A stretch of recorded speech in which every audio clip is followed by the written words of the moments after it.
ప్రార్థన. పరిశుద్ధుడు అయినటువంటి మా తండ్రి, నీ వందనాలు, కృతజ్ఞతాస్తుతులు. గడిచిన దినములన్నిటి కృపాభావాన్ని చొప్పున కాచి కాపాడి ఈరోజు సజీవులుగా వచ్చినందుకు కృతజ్ఞతాస్తుతులు. కలిగిన సాయం చేయండి. గత నెలంతా కాపాడినందుకు కృతజ్ఞతాస్తుతులు. సెప్టెంబర్ నెల మొదటి ఆదివారం మీరు మమ్మల్ని ప్రేమించినందుకు స్తోత్రం. వారిని కనపరిచినందుకు వందనాలు. ఈరోజు నీ వాక్యంలో నుండి నీ ఆత్మ సహాయంతో నాతోనూ మాతోనూ నీ శబ్దం ద్వారా వింటున్నటువంటి వారితోనూ తేటగా సూటిగా మాట్లాడి కలిగి సహాయం చేయండి. కృప చూపించమని యేసుక్రీస్తు నామములో అడుగుతున్నాను తండ్రి. ఆమేన్. వాస్తవంగా మనం ఈరోజు యోగా గారు రాసిన పత్రికలో 7వ భాగాన్ని నేర్చుకోవాల్సి ఉంది. కానీ ఈరోజు ఒక కొత్త అంశాన్ని మనం నేర్చుకోబోతున్నాం. కనుక ఈ వారం మనం ఈ యొక్క అంశాన్ని గమనిద్దాం.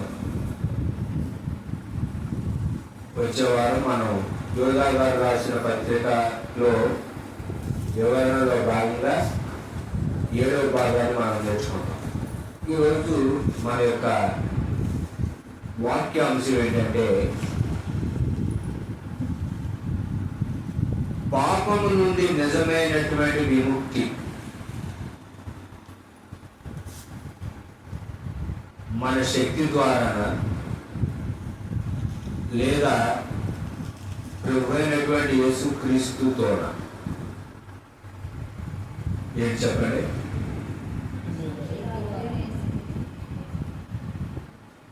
అర్థం కాదు. ఎక్కడ పాపము నుండి నిజమైనటువంటి విముక్తి మనకి కలగాలి అంటే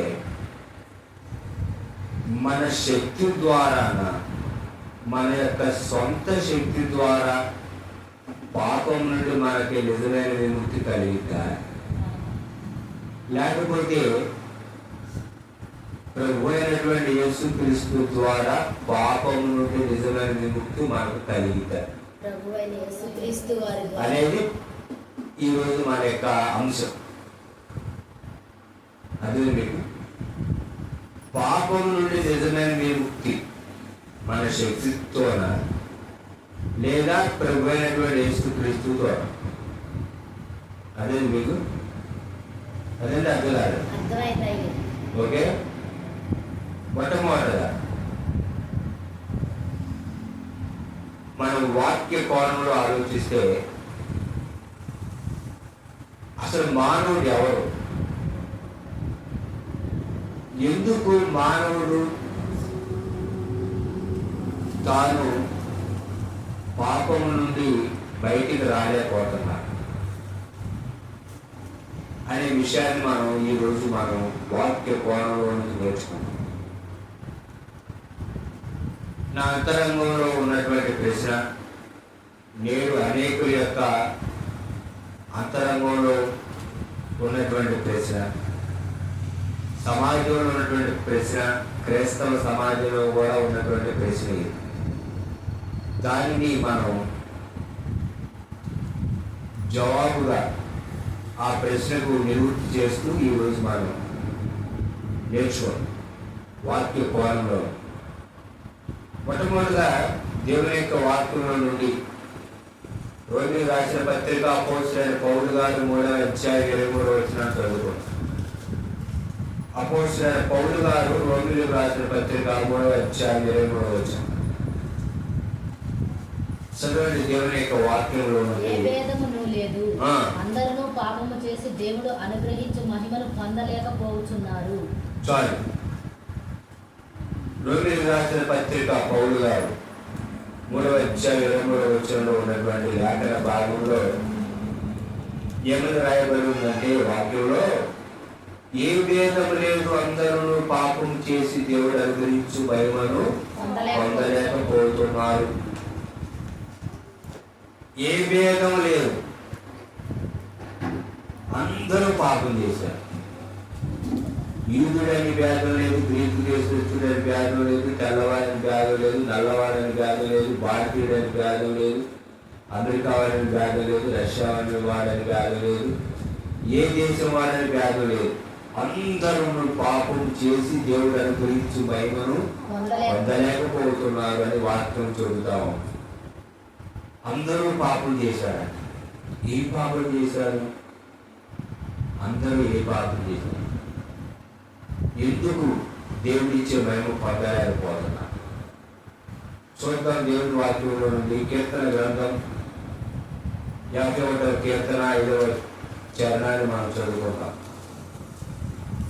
కీర్తన గ్రంథం 51వ కీర్తన 5వ చరణం. మరొక చరణం. నేను పాపంలో పుట్టిన వాడను.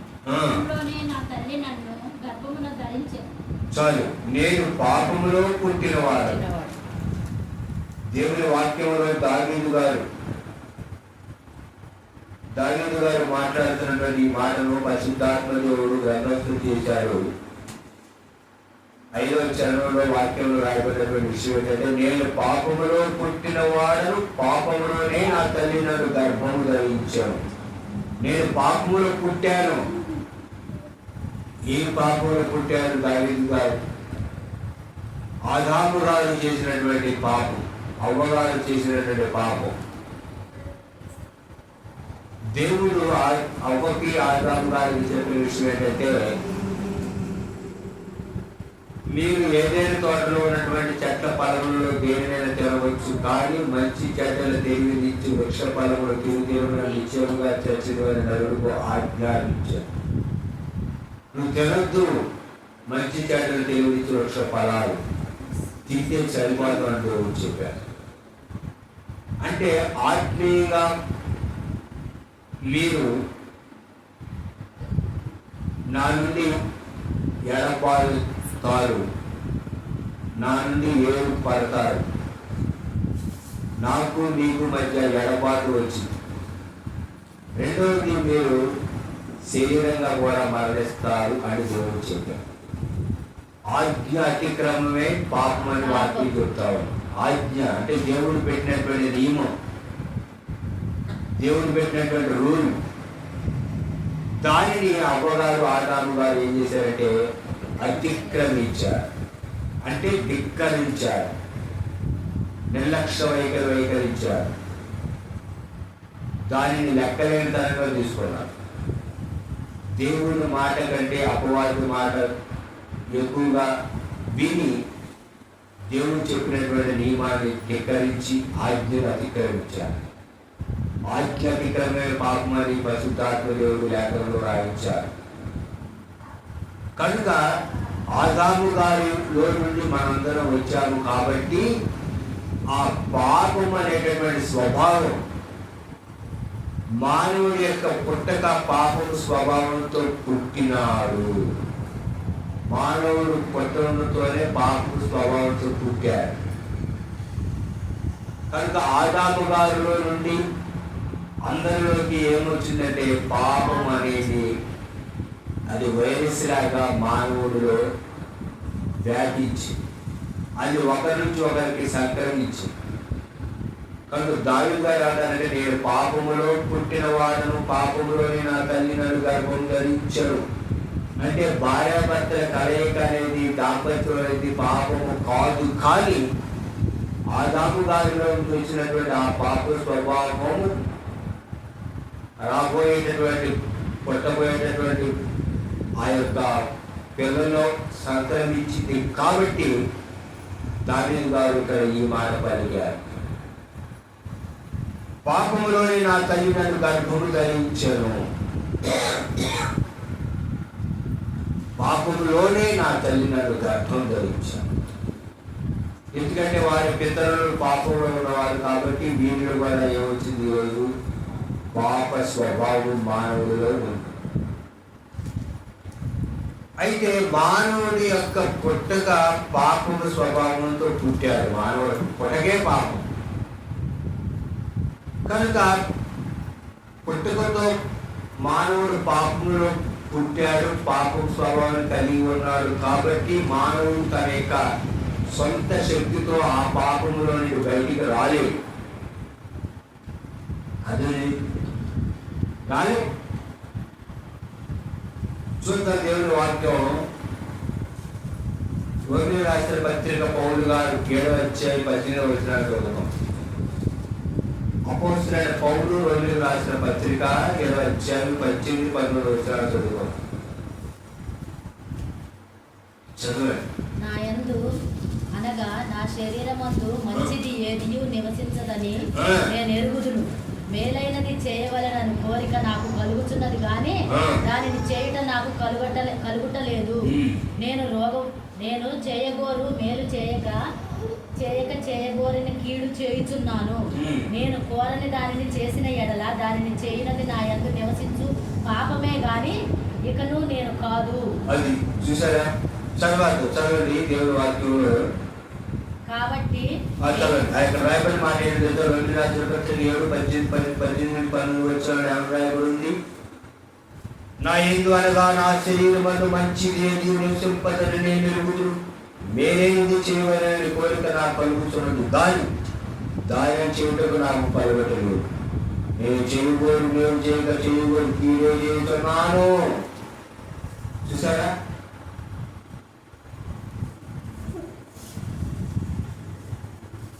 ఒకవేళ మంచి చేయాలని ఆలోచన మనలో కలిగిన పాపంలో నుండి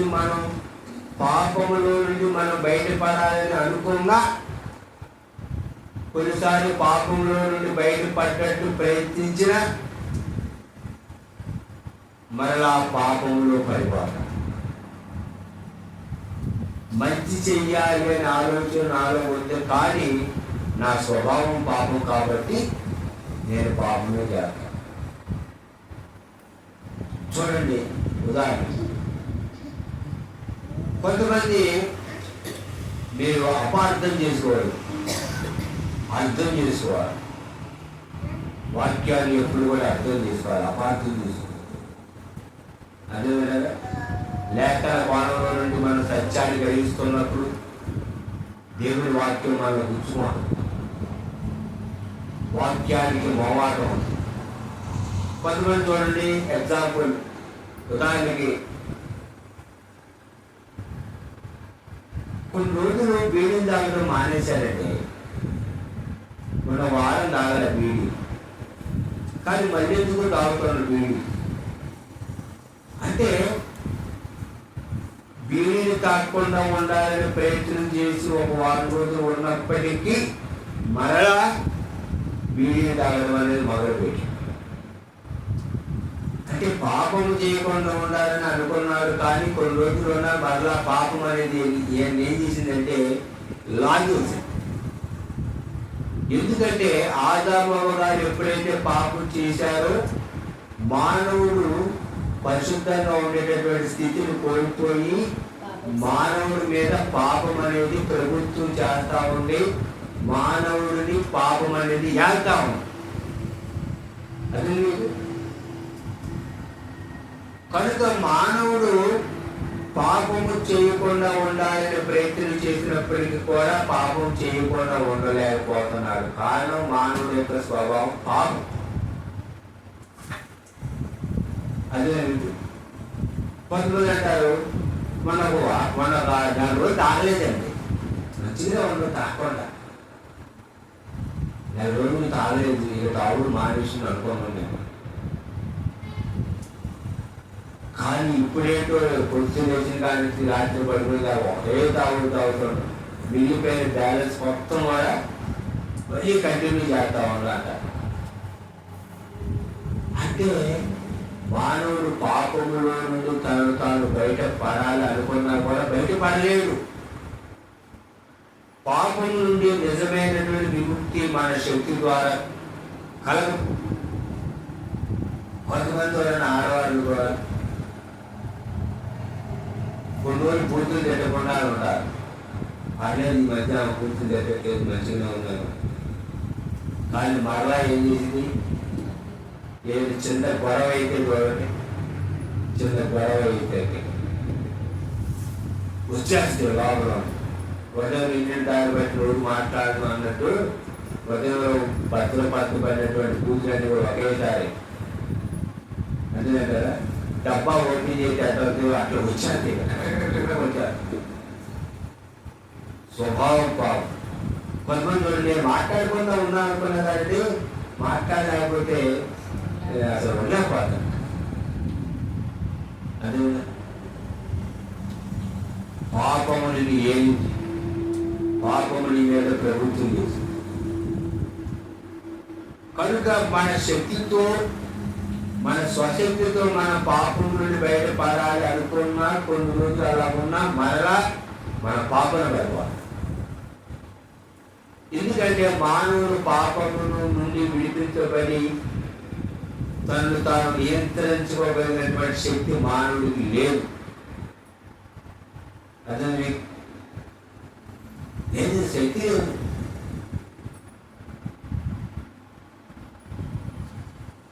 ఆ శక్తి మానవుడు కోల్పోయాడు. కొన్ని రోజులు అలా ఉండాలని ప్రయత్నించిన దాని నుంచి బయటపడలేనటువంటి స్థితి. ఎందుకంటే పాపము మానవుడిని మీద ప్రభుత్వం చేసింది. కొన్ని రోజులు మంచిగా ఉండాలి, మంచి ప్రవర్తన కలిగి ఉండవు. కొంతమంది కూడా పెళ్లి అయితే ఏదైనా మాట్లాడుకోనమాట, పెళ్లికి మారడానికి సంబంధం లేదు. పెళ్లి అనేది భౌతిక సంబంధం అనేది, మార్పు అనేది అంతరంగంలో కలిగి. అదేనంట ఏ పరిస్థితులు కూడా నేను పాపం నుండి విడిపించలేవు, పాపం నుండి నేను విడిపించలేవు, మార్చలేవు నేను వేరుగా. చూడండి, కొంతమంది అంటారు కుదురు వంటదని పెళ్లి చేశాడు, కుదురు వంటదని. కుదురు అనేది పెళ్లిలో రాదు, నీ బ్రతుకులో వచ్చి అంతరంగంలో వచ్చి. అదేనట ఏ పరిస్థితి కూడా నిన్ను మార్చలేదు అనేది సత్యాన్ని ఈ యొక్క మధ్యాహ్న కాల సమయంలో మనం తెలుసుకోవాలి. పాపం నుండి నిజమైనటువంటి విముక్తి మన శక్తి ద్వారా జరుగుతుంది. జరగదు.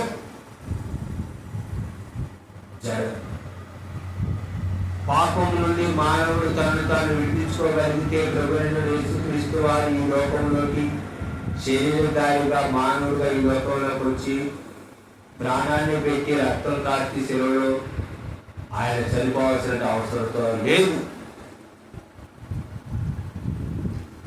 అదే లేదు, అవసరం లేదు కొడుకు. కానీ మానవుడు పాపం నుండి బయటికి రాలేదు. చూడండి, దేవుడి వాక్యం యోహాను గారు రాసిన సువార్త 8:34 దేవుడి వాక్యంలో రాయబడిన మాట. యోహాను గారు రాసిన సువార్త 8:34.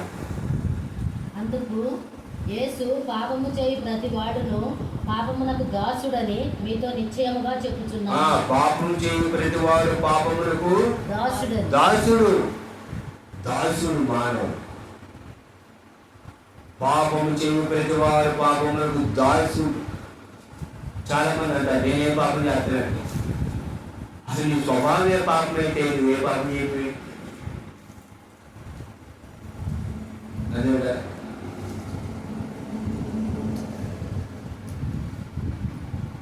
నీ స్వభావమే పాపం.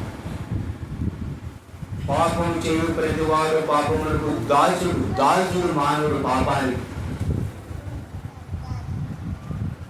కనుక స్త్రీ అయినా పురుషుడైనా ఏ భేదం లేదు, అందరూ పాపం. కనుక పాపం చేయు ప్రతి వాడు పాపానికి దాసుడు పాపం నుండి విడిపించబడలేదు. దాసుడికి ఎవరు కావాలి?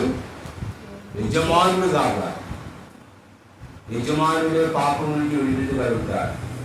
ఆ యజమానుడు ఎవరయ్యా అంటే ప్రభువైన యేసుక్రీస్తు వారు యజమానుడు. ఆయనే దాసత్వంలో ఉన్నటువంటి మానవుని పాపంలో నుంచి విడిపించగలిగినటువంటి సమర్థుడు, శక్తిమంతుడు. ఎందుకంటే ఆయనలో పాపం లేదు, ఆయన పరిశుద్ధుడు. ఆయన పలుకులో పాపం లేదు, ఆయన స్వభావంలో పాపం లేదు, ఆయన జీవన విధానంలో పాపం లేదు, ఆయన ఆలోచనలో పాపం లేదు, చూపులో పాపం లేదు, మాటలో పాపం లేదు, ప్రవర్తనలో పాపం లేదు. యేసు ఒక్కరే పరిశుద్ధుడు, యేసు యజమానుడు. కాబట్టి దాస్తత్వంలో ఉన్నటువంటి మానవుణ్ణి విడిపించగలరు.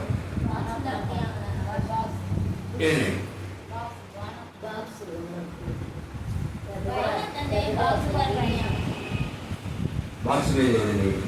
సరే, మంచిది. వినండి దేవుని వారు, వినండి దేవుని వారు. రోమిలికి రాసిన పత్రిక అపోస్తలుడైన పౌలు గారు 7వ అధ్యాయం 24-25 వచనాలు. దేవుని వాక్యం. అపోస్తలుడైన పౌలు గారు రోమిలికి రాసిన పత్రిక 7వ అధ్యాయం 24-25 వచనాలు చదవండి. దేవుని వాక్యం మరొకటి చదవండి.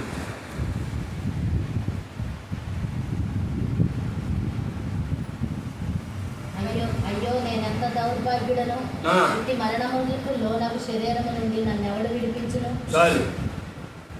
అయ్యో నేనెంత దౌర్భాగ్యుడను, ఇంటి మరణములకు లోనగు శరీరం నుండి నన్ను ఎవడు విడిపించను? పౌలు గారు అంటున్నారు, దేవుని యొక్క వాక్యంలో రాయబడింది.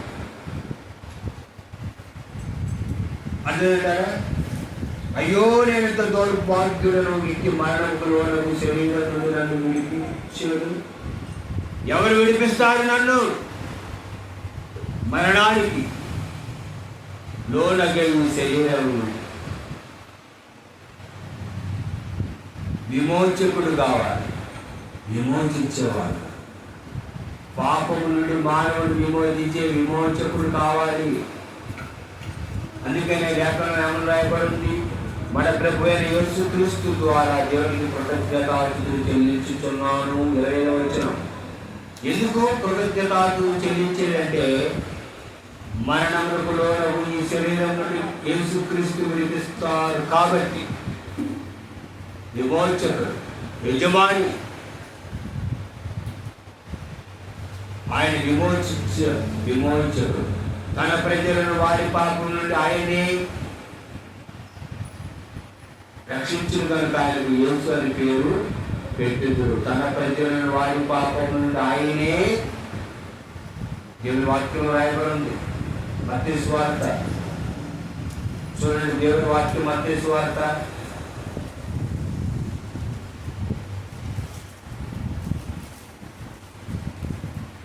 2వ అధ్యాయం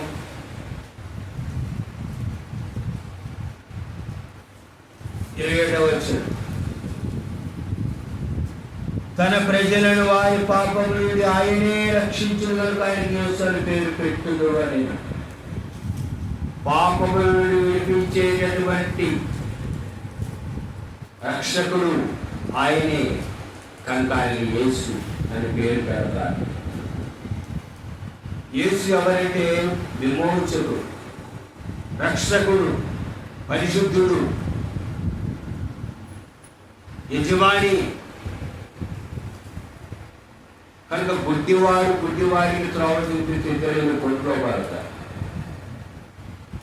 మానవుడు పాపి, పాపం స్వభావంలో ఉన్నాడు.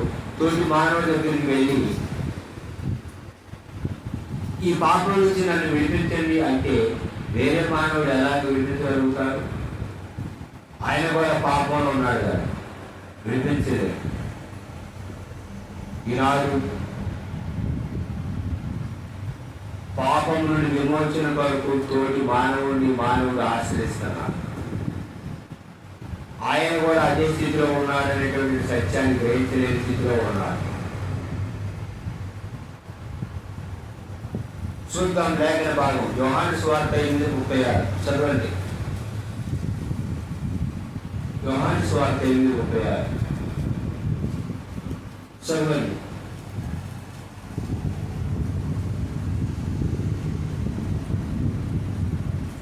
యోహాను గారు రాసిన సువార్త 5:36.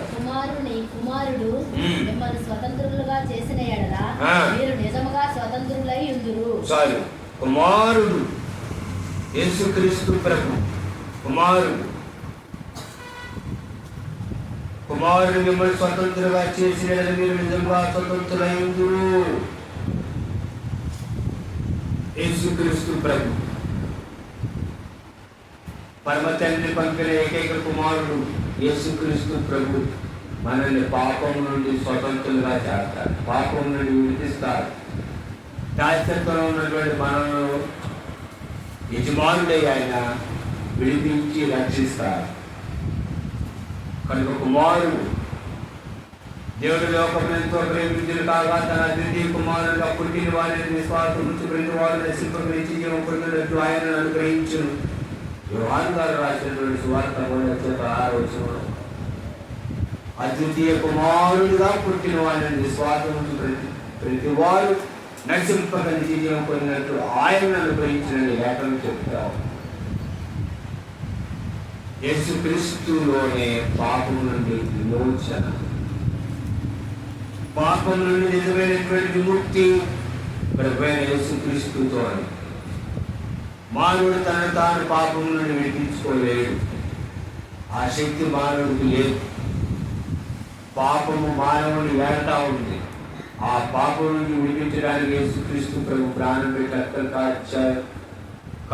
కాబట్టి యేసు రక్తం ప్రతి పాపం నుండి కలిగి మనల్ని పవిత్రులుగా చేయదు. ఆయన పాపం ద్వారా పాపం స్వభావం నుండి మనలో ఉన్నప్పుడు ఆ పాపం నుంచి మనకు విజయం కలిగింది యేసుక్రీస్తు ద్వారా. అప్పుడు మనం ఏదైతే పాపం కాదు యేసుక్రీస్తు ద్వారా. అందుకనే వాక్యం జ్ఞానం రాయబడి ఉంది. యోహాను గారు రాసిన పత్రికలో 7 వాక్యంలో ఏమని రాయబడి ఉంది? దేవుని యొక్క వాక్యం మన పాపములు మనం ఒప్పుకొని 9వ వచనం మంచి అంశాలు. యోహాను గారు రాసిన మొదటి పత్రిక. మన పాపములు మనం ఒప్పుకొని ఆయన నమ్మదగిన వారును నీతిమంతుడు కనుక ఆయన మన పాపములు క్షమించి సమస్త దుర్నీతి నుండి మన పవిత్రులుగా చేయను. మనము పాపం చేయలేదని చెప్పుకునే ఆయనను అబద్ధికులుగా జీవివారవును. మరియు ఆయన వాక్యం మనలో ఉండదు. అమ్మా నువ్వు పాపంలో ఉన్నావంటే ఒక అమ్ముతా నామము చెప్తాను. అమ్మా నువ్వు పాపంలో ఉన్నావు, నీ స్వభావమే పాపం అంటే ఏంటి? అది కూడా పాపం. నేను పెట్టింది పాపం అంట, అది కూడా పాపమే. అంటే ఆధ్యాత్మిక్రమం పాపం అని లేఖనం చెప్తాను, అది కూడా పాపమే. వారానికి ఒకసారి దాటి కూడా పాపమే, పండుగప్పుడు దాటి కూడా పాపం. కొంచెం పడ్డాడు కాదు పాపం. పాపము పాపమే. పాపం అనేది పాపంతో ఆటలాడేవాడు, పాపంతో చెలగాట ఆడేవాడు. అది నిత్య నరకాన్ని తీసుకెళ్ళి. అదే సంసారం పాపంతో చెలగాటం ఆడాడు. అదే విచక్షణ రైతులు విచక్షణ కోల్పోయాడు. సంసాన్ చెప్పు నీ బలం ఎక్కడ? ఆమె ప్రాణం విసిగించి, అంటే పాపం యొక్క తీవ్రత ఎలా ఉంటుందనే దాని గురించి చెప్తాను. ఆయన అన్నాడు, నా తల వెంట్రుకలో ఆ శక్తి ఎవరు నన్ను అభిషేకించాడు, తల వెంట్రుకలు కట్ చేస్తే నా బలం వాడంటే లాయించి ప్రతించి. అదే కదా చిన్న క్షావం కట్టి సంస్థను పిలిచి సంతానం వస్తున్నారంటే ఎప్పుడు లాగారు గడిముకొని ఎగుతాం అనుకున్నాడు సంస్థ.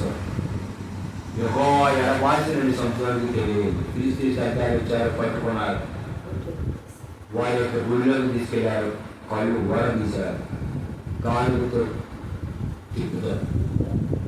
ఎంత దౌర్భాగ్యం వెళ్ళిపోయారు ఆయన, భ్రష్టత్వంలోకి వెళ్ళిపోయారు. మన శత్రువులు మనకు దొరికారని వాళ్ళు సంతోషం కావాలి. అందుకే పాపంతో ఎదురుగా చెరగాటం, పాపం నేను పట్టి పీడించి నిత్య నరకాన్ని తీసుకెళ్ళి, అదే పాపంలో నియంత్రించిన శక్తి మానవుడికి లేదు. దాని ద్వారా నువ్వు నియంత్రించబడలేవు. అది దానికి దూరంగా ఉండాలి. అదే ఈ మధ్యాహ్నం కాదు చూద్దాం. కలిగి రాసిన పత్రిక పౌలు గారు 5వ అధ్యాయం 16వ వచనం.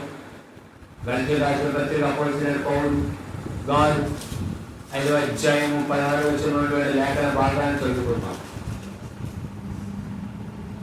నేను చెప్పినది ఏమనగా, ఆత్మానుసారంగా నడుచుకొనుడి, అప్పుడు మీరు శరీరేచ్ఛను నెరవేర్చరు. చాలు, ఆత్మానుసారంగా నడుచుకుంటే అప్పుడు మీరు శరీరేచ్ఛ నెరవేర్చరు.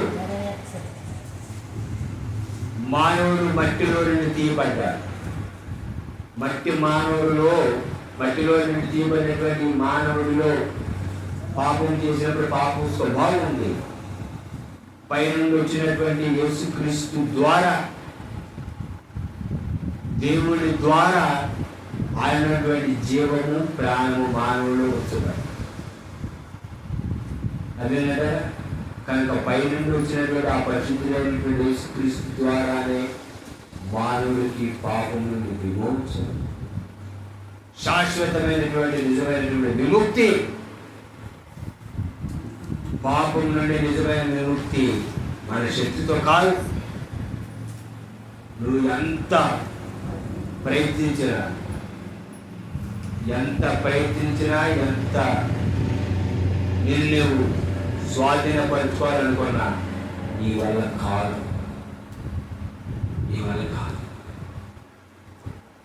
మానవుడు పాపం చేయకుండా ఉండలేడు. మానవుడు పాపం చేయకుండా ఉండగలిగినటువంటి శక్తి, నియంత్రణ మానవుడికి లేదు. అదే కొంతమంది చూడండి, ఒక 10 రోజులు గురించి మాట్లాడుకుంటారు, 11 రోజులు కబుక్కులు వచ్చేస్తారు. గుడి నేనే మాట్లాడింది అంటారు. నీ స్వభావమే అది. ఏదో నీ పాపంలో వచ్చింది, ఆవేశంలో వచ్చింది. పాపంలో రాదా, ఆవేశంలో రాదా అంటారు కొంతమంది. అనాలని అంటమా? ఏదో పాపంలో, ఆవేశంలో, బాధలో, దుఃఖంలో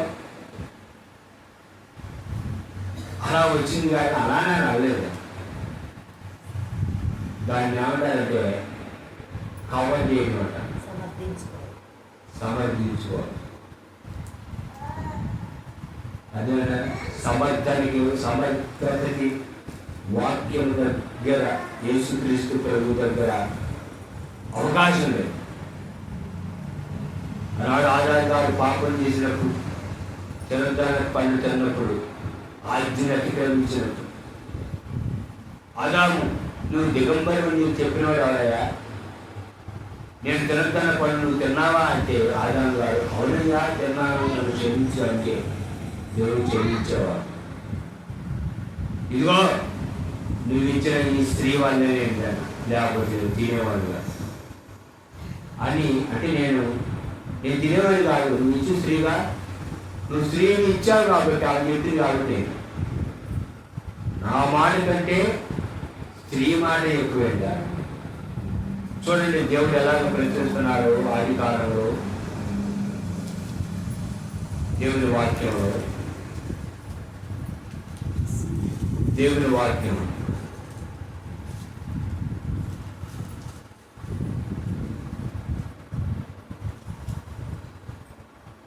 చూడండి.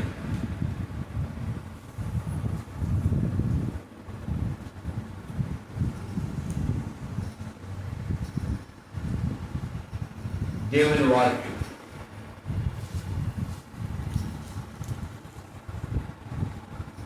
చూడండి. 17 3:17.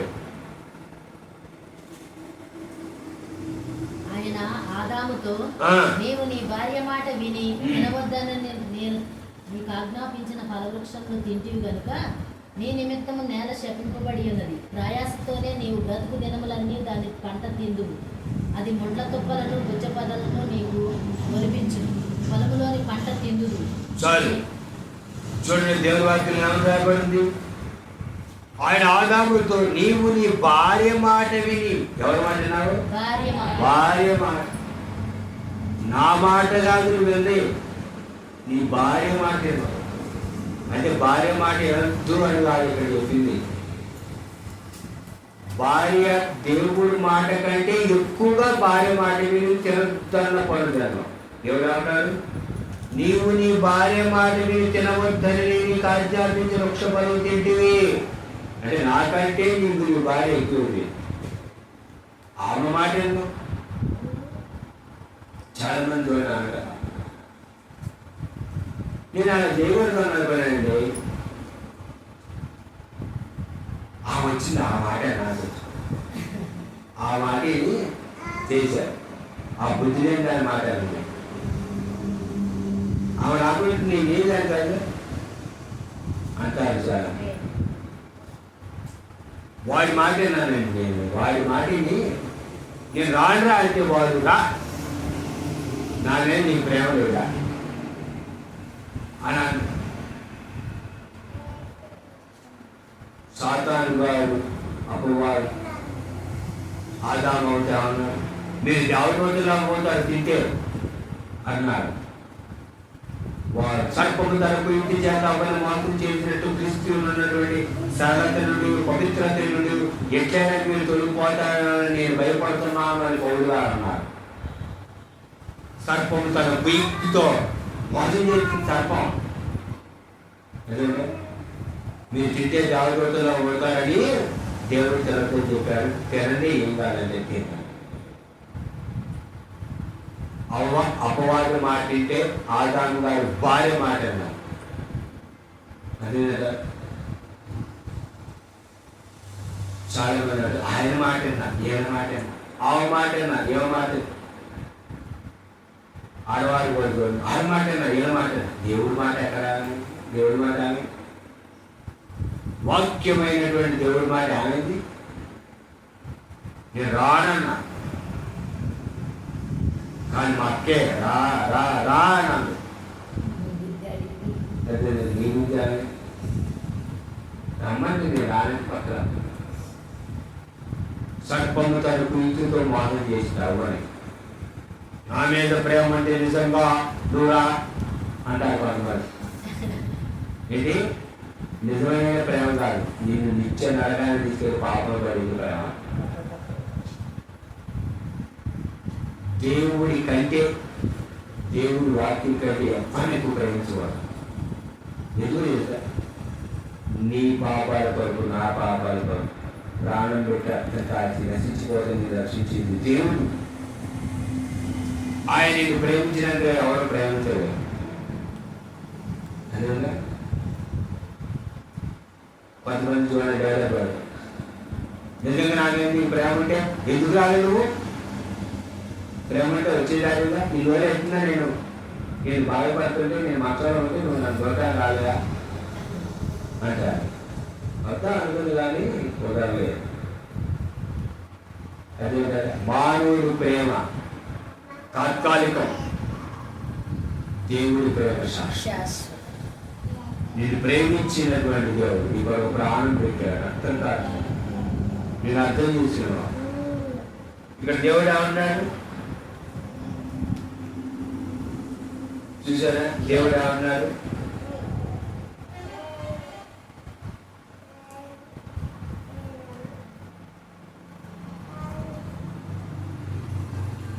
చూడండి, దేవుడు 11వ వచనం. అప్పుడు దేవుడైన యెహోవా స్త్రీతో, నీవు చేసినది ఏమిటని అడుగుగా, స్త్రీ సర్పము నన్ను మోసపుచ్చినందుకు తిట్టినాను. అందుకు దేవుడైన యెహోవా, సర్పంతో నువ్వు దీన్ని చేసినందున అదే పశువులన్నింటిలోనూ పూజితులన్నింటిలోనూ నువ్వు చెప్పింపబడిన దాన్ని నీ కలుపుతో తాకుతూ నువ్వు బ్రతుకు దేవుడు నువ్వు మన్ను తీదువు.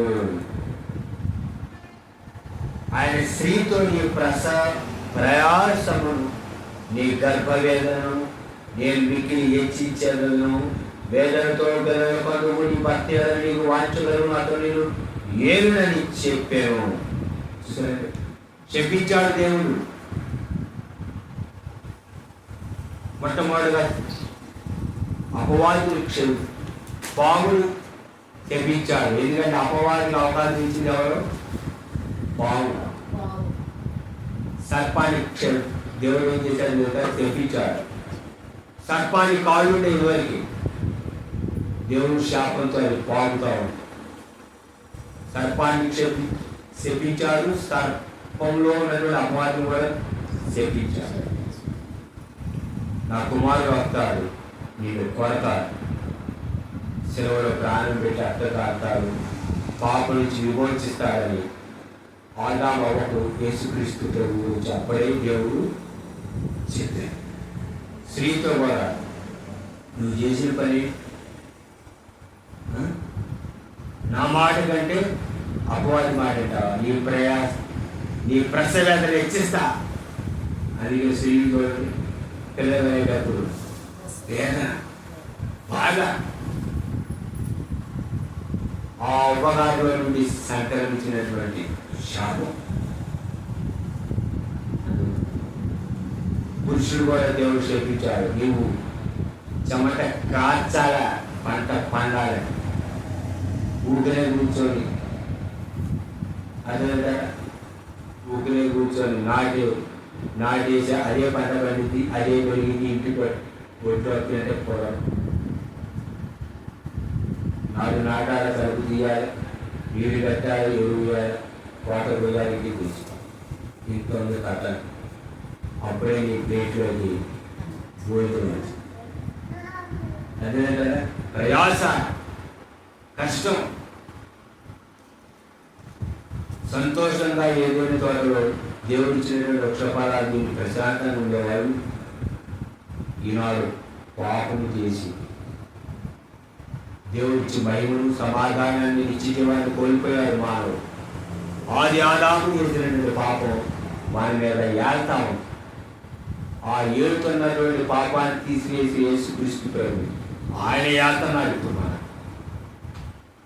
కనుక పాపం నుండి నిజమైనటువంటి ముక్తి మన స్వశక్తితో కాదు, ప్రభువైనటువంటి యేసుక్రీస్తులో, యేసుక్రీస్తు ద్వారా, యేసుక్రీస్తు రక్తంలో, దేవుడి వాక్యంలో, పరిశుద్ధాత్మ దేవుని యొక్క సహాయంతో మనకు పాపం నుంచి నిజమైనటువంటి విముక్తి. ఏది నిన్ను మార్చలేదు. కొంతకాలం నువ్వు మారినట్టు కనపడ్డా నిజమైన మార్పు రాదు. యేసుక్రీస్తు ద్వారా, ప్రభువైన యేసుక్రీస్తు రక్తంలో, దేవుని వాక్యం ద్వారా, పరిశుద్ధాత్మ దేవుడి సహాయంతో నీవు పాపం చేయకుండా పరిశుద్ధులుగా ఉండగలుగుతూ ఈ భూమి మీద ఈ పాపపు లోకం యేసుక్రీస్తు కోసం. కనుక ఎవరైనా ఈ వాక్యం వింటున్నటువంటి వారు, నేను పాపం నుండి నన్ను నేను రక్షించుకోగలుగుతా, విడిపించుకోగలుగుతా, నేను నాలో పాపం లేదు, నేను పాపానికి దూరంగా ఉంటున్నాను ఎవరైనా భ్రమలో ఉంటే అది ఆ భ్రమ నుంచి నువ్వు విడిపించబడాలి. యేసుక్రీస్తు లేకుండా నువ్వు పరిశుద్ధంగా ఉండలేవు, పవిత్రంగా ఉండలేవు. యేసుక్రీస్తు ద్వారా. ఒకప్పుడు నేను నోరు తెరిచి కట్టిక బూతులు మాట్లాడాను, నాన్ స్టాప్ వచ్చే బూతులు, అందుకంటే నాన్ స్టాప్ బూతులు మాట్లాడాను. యేసుక్రీస్తు ప్రభువారు ఎప్పుడైతే నన్ను రక్షించుకున్నారు, ఆయన ఎప్పుడైతే నన్ను రక్షించుకున్నారో బూతులు మాట్లాడే ఈ నోటిని ప్రభు పవిత్రపరిచి ఆయన వాక్యాన్ని, ఆయన గొప్పతనాన్ని చెప్పడానికి, ఆయనను పొగడడానికి దేవుడు ఈ నోటిని వాడుకోండి. ప్రభువైన యేసుక్రీస్తు నన్ను రక్షించుకున్న దగ్గర నుంచి ఇప్పటి వరకు కూడా ఎంత కోపం వచ్చినా సరే మామూలుగా మాట్లాడతాను, కానీ మూర్తులు అనేవి రావు. నా గొప్పతనం రాదు, పరిశుద్ధాత్మ దేవుని యొక్క సహాయం, యేసుక్రీస్తు ప్రభు యొక్క గొప్పతనం. కోపం వచ్చింది కానీ అది దేవుడి కృప. వాక్యం గొప్పతనం, ప్రభువైన యేసుక్రీస్తు వారి యొక్క గొప్పతనం, దేవుడు ఉన్నటువంటి శక్తి, పరిశుద్ధాత్మ దేవుని సహాయం. నువ్వు దేవుడి సహాయంతో, పరిశుద్ధాత్మ దేవుని సహాయంతో, వాక్యం ద్వారా, యేసుక్రీస్తు ద్వారా నువ్వు పరిశుద్ధంగా జీవించగలవు. అర్థమేనా? నువ్వు పూర్తి మాట్లాడగలుగుతూ ఉండగలుగుతూ వచ్చేస్తూనే అండి. ఎందుకు వస్తాయండి? చాలా మంది వచ్చేస్తాయండి, రాముల నుంచి వచ్చేస్తూనే అన్న. పరిశుద్ధాత్మ దేవుని సహాయం తీసుకొని ఎందుకంటే బూతులు దాన్ని దేవుని వాక్యం, పరిశుద్ధాత్మ దేవుని సహాయం అనేది యాంటీ డాట్ లాగా పనిచేసి దాన్ని సర్వనాశనం చేసింది. అదేనా? అది విషయం. ఆవేశం ఎక్కువ, స్త్రీలకి ఆలోచన తక్కువ, ఉచ్చారణీయం, బీపీ ఎక్కువ. అదే కదా? సహనం లేదు, ఓర్పు లేదు, సమన్వయం లేదు, సమాధానం లేదు. ప్రార్థన చేసుకున్నా దేవుడు సహాయం కోరుకోరు. అదంటే చాలా మంది ఎవరో కూడా గొడవ పెట్టుకోండి, నీకు వినపడుతుంది మాటలు. వదిలేసి ప్రభువారు నీ కొరకు ఎన్నో ఇబ్బందులు, బాధలు పడ్డారు. అదేంటే సహనం, ప్రార్థన చేద్దామని పేరే ఏంటే నన్ను అంటాను అని చెప్పి, అదే ఏంటి నన్ను అంటాను అని చెప్పి చుట్టూ మూడేసి బయట చెంది తోడితే అక్కడ మామూలు కాడపేడు తేలిపోవాలి. బైబుల్ లేదు, దేవుడు వాక్యం లేదు, ప్రార్థన లేదు, ఏమి లేదు. కనీస జ్ఞానం ఉండదు. నేను ప్రార్థన చేస్తున్నాను, వాక్యాన్ని చదువుకున్నాను, ప్రార్థన చేస్తున్నాను, ఏమన్నా ఏది నీ భక్తి, ఏది నీ విశ్వాసం?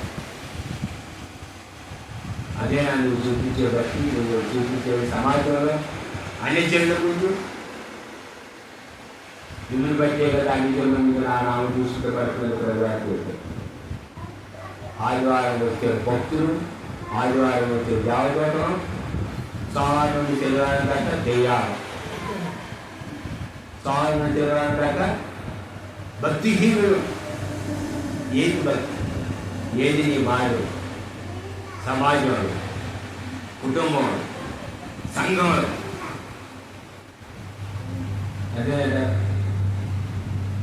ప్రతి ఒక్కరికి కళ్ళు కలిగించే సందేశం విని నేర్చుకొని వాక్యాన్ని పాటించాలి. నీ కొరకు ప్రభువారు త్యాగం చేశారు. నిజంగా ఆయన ప్రాణ త్యాగాన్ని గుర్తిస్తే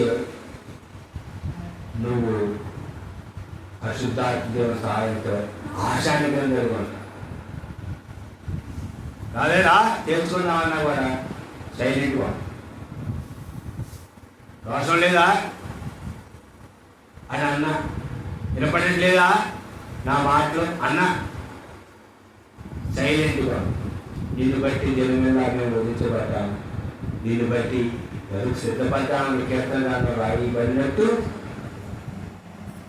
రోమిల రాసిన పత్రికలో చెప్పబడినట్టు పౌలు గారి ద్వారా అలా అదేనా? నువ్వు క్రీస్తు కాదా?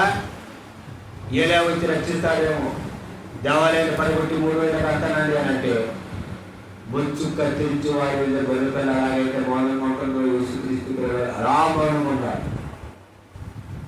నువ్వు దేవుడు కాదా అని అంటే మౌనం. నువ్వు క్రీస్తువా చెప్పు, మౌనం. ఆయన మాట్లాడలేదా? ఆయన మహాబలములకు పర్వతాలు కూడా కంపిస్తాయి. అదేనా? ఆయన మహాబలమును గ్రహించగలిగిన వారు ఎవరు? ఆయన మాటకి పర్వతాలు ఏం చేస్తాయి? కంపిస్తాయి. ఆయన మాట్లాడితే కంపిస్తే పర్వతాలు. అట్లాంటిది పిలాతు ముందు యేసుప్రభు వారు మౌనం అన్నారు. ఆయన మాట్లాడితే పిలాతు పొద్దుకొని వారు ఆ మాటలు. అదేనా మౌనం? మరి నీవు నేను లేదా మౌనం? అదేనా?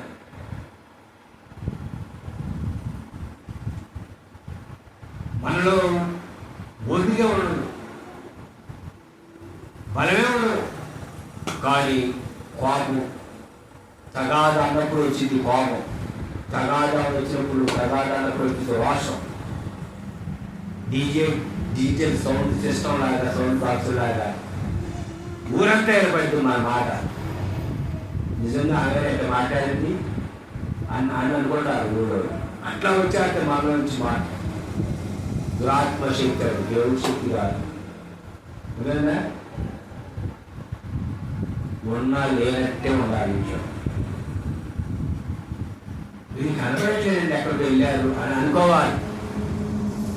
అంతేగాని మా ఇంట్లో డబడబా కనపడా అన్నట్టు ఉండేవారు.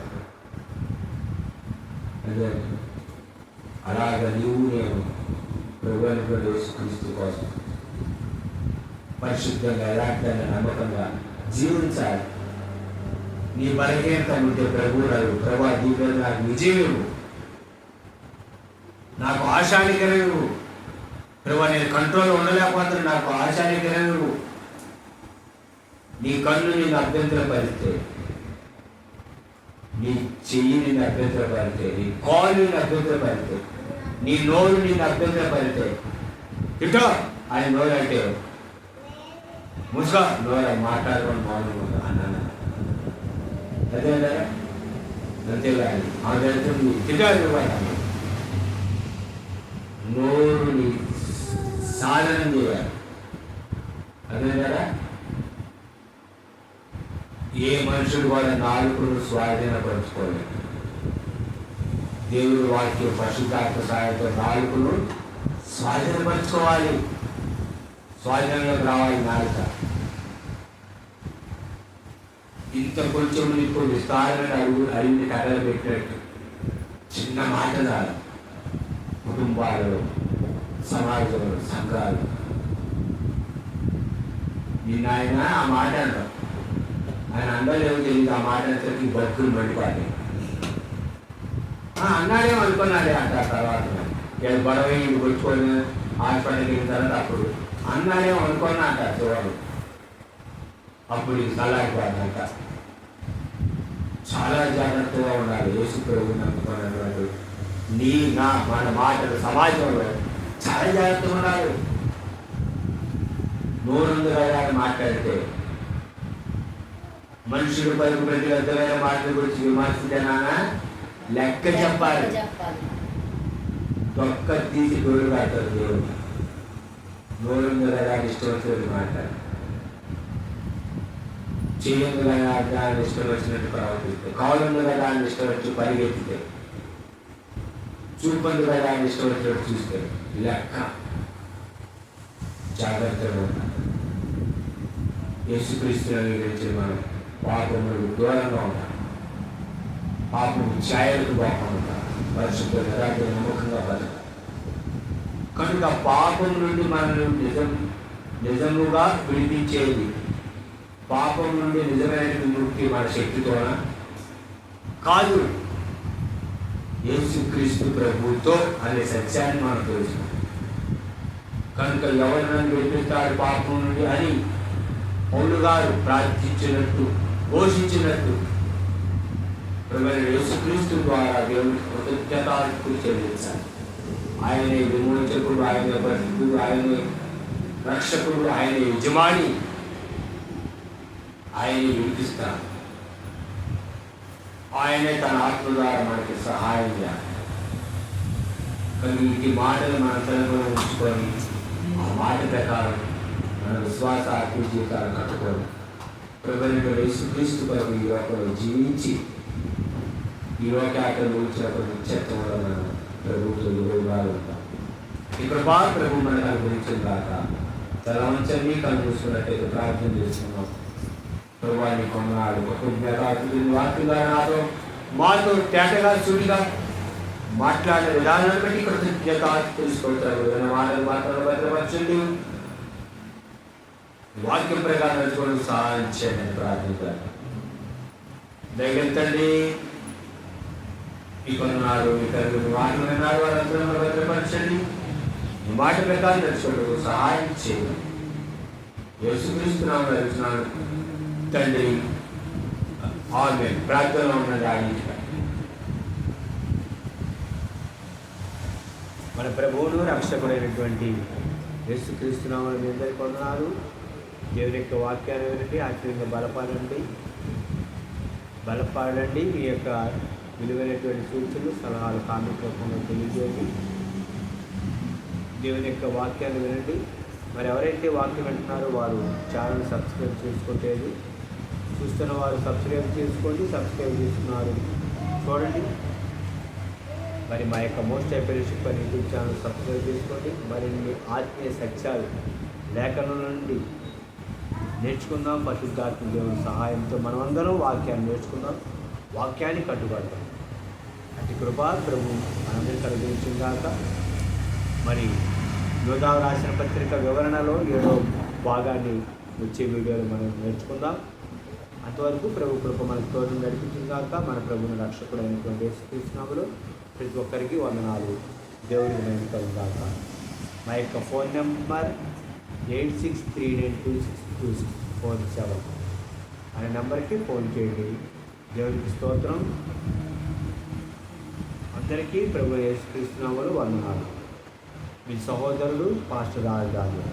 ఆమేన్.